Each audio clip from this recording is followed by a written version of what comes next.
Hello beautiful people, welcome back to my YouTube channel. FB page जे पनि छ त्यो सबैमा वेलकम. अनि यो चाहिँ मेरो बोजूको घर हो. Guys, this is my grandmother's house. यहाँ देख्न सक्नुहुन्छ. This is my grandmother house. अनि यहाँनिर मेरो ग्रान्डमदरको हाउस वरिपरि चाहिँ एकदमै यहाँ हेर्नुहोस् फलफुलहरू यति साह्रो राम्रोहरू छ. यहाँनिर तपाईँ देख्न सक्नुहुन्छ ज्याक फ्रुट. अनि यतातिर तपाईँ देख्न सक्नुहुन्छ के हो कागती. अनि यतातिर सुन्तला ड्याम्मै छ, मकैबारी ड्याम्मै लगाएको छ हो. काँक्राको बोट पनि यत्रो गइसकेको छ. त्यहाँदेखि यहाँबाट एकदमै राम्रो पनि देख्छ. यहाँतिर फल पनि लागेको छ. यहाँ यसरी देख्न सक्नुहुन्छ, जुम गरिदियो क्यामेराम्यान हो. हल्का यहाँ फल पनि लागेको छ. अनि आउनुहोस्, सो यो कटहरमा पनि फल लागिसकेको छ हो. एन्ड मेरो बोजूले चाहिँ एकदमै मेहनती हुनुहुन्छ. आउनुहोस्, म तपाईँलाई देखाउँछु. मेरो बोजूले फुलहरू पनि यसरी हाल्नु भएको छ हो. यसरी हाल्नु भएको छ. यहाँतिर चाहिँ खोर्सानी पनि भइसकेको छ. यहाँ देखाइदियो क्यामेराम्यान. खोर्सानी यतिको भइसकेको छ हो. अनि यहाँ माथि भरि मकै लगाउनु भएको छ. अन्त म तपाईँलाई मेरो बाजे र बोजू देखाउँछु है. आउनुहोस्. सो मेरो बोजू चाहिँ यहाँ हुनुहुन्छ आफ्नो कोठामा. के पठाउनु हुने अरे बोजू? जिरा र बिस्कुट. मेरी बिस्कुट ला. मेरी बिस्कुट.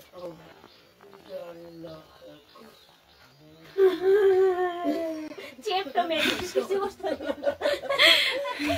कति गर्छ एउटा बोजू उयो हेर्नु भिडियो यस गर्नुहोस्.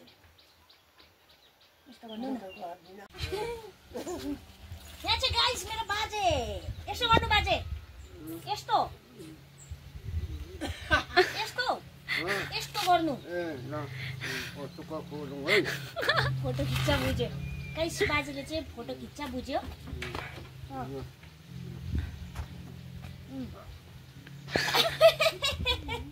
बाजेको पोस्ट कडा छ. आउनुहोस् गाइस, भयो दामी. धन्यवाद. अहिले निस्किआउँछु क्या. क्यालेन्डर दामी फलेछ. यो चाहिँ बाजेले बनाउनु भएको एकदमै. के भन्छ हौ यसलाई त? धन्यवाद. साथीहरू एकातिर छ केरा अनि यहाँतिर छ ग्यालेन्डर. यस्तो दामी फलेको छ. आउँछ क्यामेराम्यान बहिनी. मेन बहिनी पो भएछ त. Camera women come here.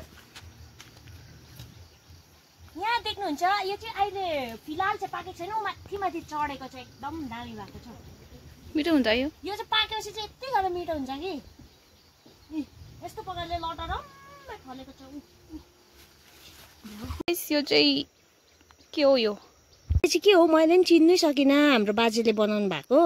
यसलाई चाहिँ के भनेर भन्छ थाहा छ भने कमेन्ट गर्नुहोस् होला. अनि मेरो बोजूको बारीमा चाहिँ यहाँतिर देख्नुहुन्छ यतापट्टि पनि मकै हालेको छ, यतापट्टि पनि मकै हालेको छ. अनि यहाँतिर चाहिँ छ लामी साग जो चाहिँ गाइस, यो चाहिँ गाउँ हेर्न सक्नुहुन्छ. कति साह्रो एकदम beautiful. You can see beautiful people. कता हो? ब्युटिफुल पिपलको ब्युटिफुल गाउँ.